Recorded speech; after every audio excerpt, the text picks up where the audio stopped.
आज के इलेक्ट्रॉनिक्स में आपका स्वागत है। कैसे हो आप सभी? आशा करते हैं बहुत अच्छे हो, भगवान सबको खुश रखे। तो देख सकते हैं हमारे पास एक 4440 डेक आई हुई है रिपेयरिंग होने के लिए। तो हम इस डेक को रिपेयरिंग करेंगे, वो आपको स्टेप बाय स्टेप बताएंगे कि आपको किस तरीके से आपको ठीक करना है। तो कस्टमर का कहना है कि दोनों साइड आवाज़ नहीं आ रही। जैसे इसमें 8-8 इंच के 2 स्पीकर बजते हैं, तो इसमें स्पीकर में आवाज़ नहीं आ रही है। ये गाना तो पहले हो रहा है लेकिन इसमें आवाज़ नहीं आ रही है। तो इसको किस तरीके से ठीक करना है हम आपको स्टेप बाय स्टेप बताएंगे। तो पहले नंबर हमको इसके पेंचों को खोलना पड़ेगा। जो इसमें पेंच लगे तो हम पेंचों को पहले खोल लेते हैं। कस्टमर का कहना था कि अपने यहाँ पे आवाज़ बंद हो गई है। तो किस तरीके से आपको ठीक करना है, तो आप इस वीडियो को पूरा देखते रहना। तो हम आपको स्टेप बाय स्टेप बता देंगे कि आपको क्या इसमें नया डालना है और किस तरीके से आपको ठीक करना है। तो चलो हम जितने भी पेंच हैं तो हम पेंचों को जल्दी से खोल लेते हैं। और यदि चैनल पर नए हो तो चैनल को जरूर सब्सक्राइब कर लें। सब्सक्राइब करना बिल्कुल फ्री है। हम आपको स्टेप बाय स्टेप बताएंगे कि आपको किस तरीके से ठीक करना है। तो पहले नंबर आपको फिजिकली देखना है कि इसके तार तो नहीं टूटे हैं। ना तो ये ट्रांसफार्मर की वजह से आती है, ना इसमें और जगह से आती है।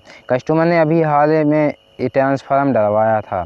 तो जैसा तो ये दोनों कनेक्टर पर आवाज़ नहीं आ रही है। तो आवाज़ ना आए तो आपको किस तरीके से आपको ठीक करना है, तो आप वीडियो को देखते रहना। तो हम आपको A to Z बता देंगे कि ये ऐसी समस्या कहाँ से आती है।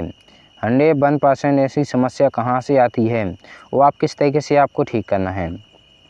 तो ऐसी समस्या आती है, आरसी की वजह से समस्या आती है। तो जब आरसी ख़राब हो जाती है तो ख़राब हो जाने के कारण इसमें आवाज़ आनी बंद हो जाती है। ना तो इसके कैपेसिटर ख़राब होते, ना इसमें ट्रांसफार्मर ख़राब होता, कुछ नहीं ख़राब होता। सीधी सी बात है कि इसके में आरसी लगी जाती हैं, आरसी ख़राब हो जाने के कारण इसमें आवाज़ आनी बंद हो जाती है। तो चलो हम इसको खोल के आपको दिखाते हैं कि आरसी कहाँ पर लगी है और कितने नंबर की आपको डालनी है। तो इसको हम इस तरीके से खोल लेते हैं। खोलने के बाद हम आपको बताएंगे। वो आपको ये वीडियो कैसी लगी कमेंट करके ज़रूर बताना। हम आपको स्टेप बाय स्टेप बता रहेंगे।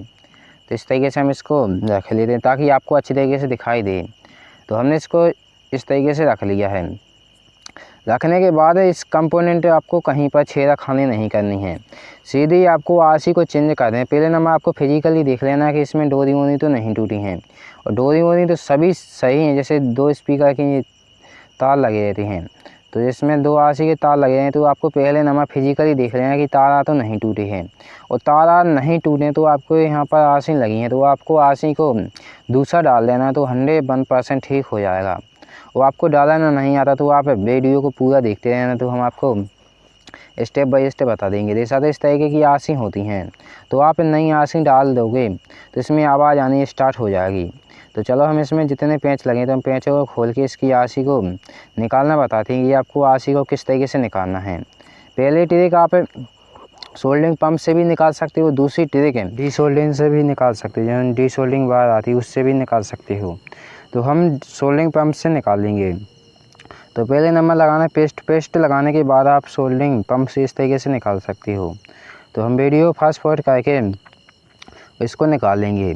वो आपके पास जैसे सोल्डरिंग पंप नहीं है तो आप इस तरीके से जैसा कि कितनी ज़्यादा काली पड़ चुकी है, तो आप इस तरीके से तोड़ोगे। जैसे आरसी को आप तोड़ोगे, दबाओगे, तो इसके प्रिंट बहुत जल्दी से टूट जाती हैं। तो जैसा तो इसके प्रिंट इस तरीके से टूट जाती हैं। तो जैसे भी आपको सही लगे तो आप उस तरीके से निकाल सकते हो। जैसा तो इस तरीके से आप तोड़ के इसके तार निकाल सकते हो। जैसे आरसी आपने तोड़ी हो, इसके तार पर बच जाते हैं, तो आप इस तरीके से निकाल सकते हो जैसे हमने आपको बताए हैं। तो इस तरीके से हम इसकी आरसी को तोड़ देंगे। तो बड़े आराम से तोड़ना पड़ता है ताकि इसके प्रिंट भी ना टूटें और आरसी भी निकल जाए। तो जैसा तो इसके 1-2 प्रिंट टूट गए हैं। तो इस तरीके से आप दबाओगे तो इसकी आरसी आराम से निकल जाएगी। तो हमने इसको अच्छे तरीके से दबा रहे हैं। तो जैसा तो इसकी आरसी बिल्कुल मुलायम हो गई। अब इसकी आरसी आराम से निकल जाएगी। 1-2 सोल्डरिंग बची होगी तो हम इसको सोल्डरिंग से निकाल के इसकी आरसी को जल्दी से निकालते हैं। तो इस तरीके से हम रख लेते हैं। रखने के बाद हम सोल्डरिंग आयरन रखेंगे। जहाँ पर पेन टूट गए तो हम वहाँ पर रखेंगे, और दूसरी आरसी को हम इस तरीके से नहीं निकालेंगे ताकि उसके सभी पेन टूट जाएंगे। जैसा तो इसके पेरेंट टूट गए, कुछ पेरेंट टूट गए, कुछ बचे हैं। तो हम इसको सोल्डरिंग आयरन से इसके जल्दी से पेरेंटों को साफ करके वो आपको दिखाते हैं। तो इस तरीके से हम इसके पेरेंट को अच्छी तरीके से टोते हैं।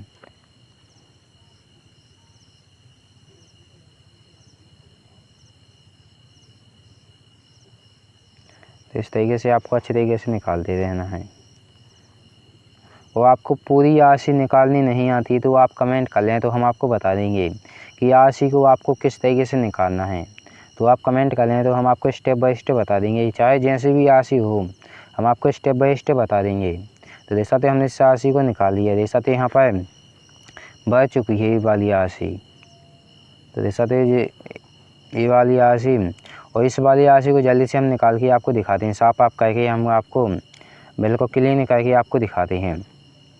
तो हमने इसको अच्छी तरीके से पेस्ट लगा लिया। पेस्ट लगाने के बाद हम सोल्डरिंग पंप से इसकी आशी को निकाल देते हैं। एक आशी को तो हमने निकाल दिया, अब दूसरी आशी को हम जल्दी से निकाल के वो आपको दिखाते हैं। हमने वीडियो को थोड़ा सा फास्ट फॉरवर्ड कर दिया ताकि आपका समय वेस्ट ना हो और वो काम भी हो जाए। तो हमने इसकी आशी को दोनों को निकाल दिया। जैसा तो यहाँ पर भी काला बन गया डॉट और यहाँ पर भी बन गया है। इसका मतलब दोनों आशी ख़राब थी इसमें, तो इसमें आवाज़ नहीं आ रही थी, दोनों चैनल पर आवाज़ नहीं आ रही थी। तो हमने दोनों आशी को निकाल दिए। निकालने के बाद अब इस आशी को मेक देंगे और नई आशी इसमें लगाएंगे। तो जैसा तो ये वाली हैं आशी हमारे पास CD4440 से नाम से जानी जाती हैं। तो आपको इस तरीके से लगाने, सही तरीके से आपको लगानी, उल्टी आप लगा दोगे तो ये वाली आशी ख़राब हो जाएंगी। तो आपको इस तरीके से नहीं लगानी है। तो इस तरीके से लगाओगे तो आशी ख़राब हो जाएंगी। तो आपको इस तरीके से लगाना है, जहाँ इस तरीके से आपको लगाना है, इस तरीके से। तो इस तरीके से हम पहले आप इसके क्लीन करके इसके होलों को आप साफ़ कर लें, फिर इसके बाद आप इसमें आशी लगाएं। तो इस तरीके से हम इसके जल्दी से आशी लगा के आपको दिखाते हैं।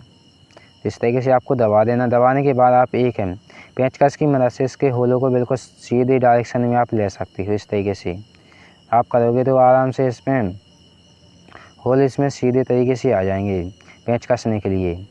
तो इस तरीके से आप दबा सकते हो। वो आपको सोल्डिंग तभी करनी जब इसमें पेंच लगा के आप इनको कंप्लीट कर दो, तब आपको इसमें सोल्डिंग करनी है। पहले आप सोल्डिंग करोगे तो इसमें पेन टूटने के चांस हो जाते हैं। तो इसलिए पहले नंबर आप इसमें आशी साशी कस लो, फिर उसके बाद पेंच कसो, फिर उसके बाद आप इसमें सोल्डिंग करो आशियन पे। तो हम इसको अच्छे तरीके से इसको लगा देते हैं। तो इस तरीके से हम अच्छे तरीके से लगा के आपको दिखाते हैं। बार बार आशी ख़राब होती हैं तो हमने अपने चैनल पर बता दिया है कि बार बार आशी क्यों ख़राब होती हैं। तो आपने अभी तक वीडियो नहीं देखी तो आप वीडियो पूरा देख लेना। तो देख सकते इस तरीके का जो हीट कंपाउंड रहता है, तो हम इसमें ये वाला भी लगाएंगे। इस हीट कंपाउंड लगाने से आशी बहुत कम ख़राब होती हैं। तो हमने वीडियो फास्ट फॉरवर्ड करके इसमें हीट कंपाउंड लगा लिए। हीट सिंक पर भी लगा लेना अच्छी तरीके से, ताकि जितनी भी आशी गर्म हो तो आशी हीट कंपाउंड की तरफ ऊपर की तरफ जाती रहे, वो आशी ख़राब ना हो, यानी गर्म भी ना हो। गर्म होगी तो आशी जल्दी से ख़राब होती हैं। तो हमने हीट कंपाउंड लगा दिया और इसके बाद इसमें जितने पेंच हैं उतने पेंच लगा देंगे। 4 पेंच इसमें लगाएंगे। तो इस तरीके से हम इसमें जल्दी से पेंचों को कस के आपको दिखाते हैं। और वीडियो को हमने फास्ट फॉरवर्ड कर दिया है। तो इस तरीके से हमने अच्छी तरीके से इसमें पेंचों को कस के आपको दिखाते हैं। और 100% ठीक हो गई होगी। हमने इसमें आशी डाल दी हैं। आशी डालने के बाद 100% ठीक हो जाएगी। तो इस तरीके से हमने जल्दी से चारों पेंचों को आपको कस देना अच्छी तरीके से। और कसने के बाद फिर आपको सोल्डिंग करनी है। तो हमने इसमें अच्छी तरीके से कस लिया है। कसने के बाद अब हम इसमें सोल्डिंग आदि से सोल्डिंग करेंगे। तो एक साथ इस तरीके से आपको रखने के बाद आपको जो नहीं तार टूट गया तो हम तार को अच्छे तरीके से जोड़ लेते हैं। तो यहाँ से तार टूट गया था स्पीकर वाला, तो हम यहीं पर लगा देते हैं। तो हमने इसको लगा दी। लगाने के बाद अब करनी है यहाँ पर सोल्डिंग, जहाँ पर आशी की सोल्डिंग करनी है। तो आप इस तरीके से तार रखो। तार रखने के बाद आपके पास 35 या 60 वाट का सोल्डिंग आनी होना चाहिए, तभी अच्छी तरीके से सोल्डिंग हो जाएगी। तो इस तरीके से आपको स्टेप बाय स्टेप करते रहना है। तो इस तरीके से आप धीरे धीरे करोगे तो बढ़िया आराम से इसमें सोल्डिंग हो जाएगी। तो हमने इसमें अच्छे तरीके से कर ली है। तो इसके बाद हम वीडियो कर रही थी फास्ट फॉरवर्ड, ताकि आपका समय वेस्ट ना हो। तो आपको बिल्कुल सेम करते रहना जैसे हमने आपको बताए हैं। और एक दूसरे के साथ लेग नहीं अटैच रहनी चाहिए, तो बिल्कुल अलग अलग लेग होनी चाहिए। तो इस तरीके से आपको दोनों आसियन पे सोल्डिंग अच्छी तरीके से कर देनी है। और जो उनसे पेरेंट टूटे हैं तो आप बिल्कुल पेरेंट को बिल्कुल वहीं पर लगा दो जहाँ से टूटा है। तो हम इसमें अच्छी तरीके से पेरेंट एक दो पेरेंट टूट गए तो हम उसको वहीं पर लगा देंगे। तो हम इस तरीके से इतना तार ले लिया है। एक पेरेंट इसका टूट गया तो हम पेरेंट को जहाँ से टूटा है हम वहीं पर लगा देते हैं। तो इस तरीके से हम इसमें सोल्डिंग से इस तरीके से हमने पेरेंट को जोड़ दिया है। जोड़ देने के बाद इस तरीके से आपको कर देना, ताकि एक दूसरे के साथ लेग अटैच होगी तो ये वाली आरसी जल्दी से ख़राब हो जाएगी, लगाते ही ख़राब हो जाएगी। तो इसलिए आपको अच्छी तरीके से साफ़ करके फिर आपको चेक करना है। चलो हम इसको थोड़ा सा क्लीन कर देते हैं ब्रश की मदद से। तो बहुत गंदगी है तो हम इसको क्लीन करके और फिर आपको चेक करके दिखाते हैं। तो इस तरीके से हमने पेट्रोल की मदद से इसको क्लीन कर रहे हैं। तो इस तरीके से हम अच्छे तरीके से साफ़ करके आपको चेक करके दिखाएंगे। तो हमने इसको अच्छे तरीके से साफ़ कर लिया। साफ़ करने के बाद अब लगाएंगे हम इसके स्पीकर के दोनों स्पीकर में आपको चेक करके दिखाएंगे कि दोनों साइड आवाज़ आ रही कि नहीं आ रही है। तो सीधी सी बात है कि इसकी आरसी ख़राब हो जाती है तो इसमें आवाज़ आनी बंद हो जाती है। तो हमने इसमें आरसी डाल दी है तो इसमें आवाज़ आनी चालू हो गई होगी। तो चलो हम इसको चेक करेंगे और आपको बताएंगे। तो इस तरीके से आप पेन यानी सुई की मदद से इस तरीके से आप कर लो, ताकि इसमें एक दूसरे के साथ लेग अटैच होंगी तो इसकी आरसी ख़राब हो जाएगी। तो हमने इसमें अच्छी तरीके से काम करके अब इसको हम चेक कर रहे हैं। तो इस तरीके से हम इसको चेक करेंगे। दोनों स्पीकर आपको बजा के दिखाएंगे। तो सतह वाले 220 वोल्टेज वाली तार हैं। तो पहले हम इसमें लगाएंगे 220 वोल्टेज पर। 220 वोल्टेज लगाने के बाद हम इसको चेक करेंगे कि दोनों साइड आवाज़ आ रही है कि नहीं आ रही है। तो इस तरीके से हम 220 वोल्टेज लगा के आपको दिखाते हैं। तो इस तरीके से हम इसमें लगा लेते हैं। तो हमने इसमें लगा दिया। लगाने के बाद अब हम इसको चेक करेंगे। स्पीकर की तार ये रही, तो स्पीकर की जगह पर हम माइनस की जगह माइनस, प्लस की जगह प्लस पर लगाते हैं, लाल की जगह लाल पर और काले की जगह काली पर। इस तरीके से हम देखेंगे कि आवाज़ आ रही है कि नहीं आ रही है। तो इस तरीके से हमने काली की जगह काली और लाल की जगह लाल पर लगा दिया है। अब इसके बाद हम इसको करते हैं ऑन। तो हमने इसको 220 वोल्टेज पर लगा दिया। लगाने के बाद हम इसमें देख रहे हैं कि आवाज़ आ रही कि नहीं आ रही है। जैसे ही हमने इसको लगाया तो इसमें आवाज़ आनी स्टार्ट हो गई है। ब्लूटूथ पहले से कनेक्ट थी, तो जैसा तो इसके सभी बेस टैब है सभी काम कर रहे हैं। तो इसका मतलब सीधी सी बात थी कि इसमें आरसी ख़राब हो गई थी, तो हमने इसमें आरसी डाल दी हैं।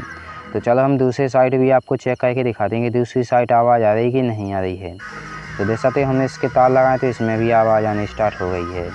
तो चलो हम इसको बेसेस बढ़ा के दिखाते हैं कि बेसेस आ रही कि नहीं आ रही। सब कुछ आएगा जैसा पहले था, बिल्कुल वैसा ही होगा। बेसेस सब काम करेगा, वॉल्यूम सब काम करेगा।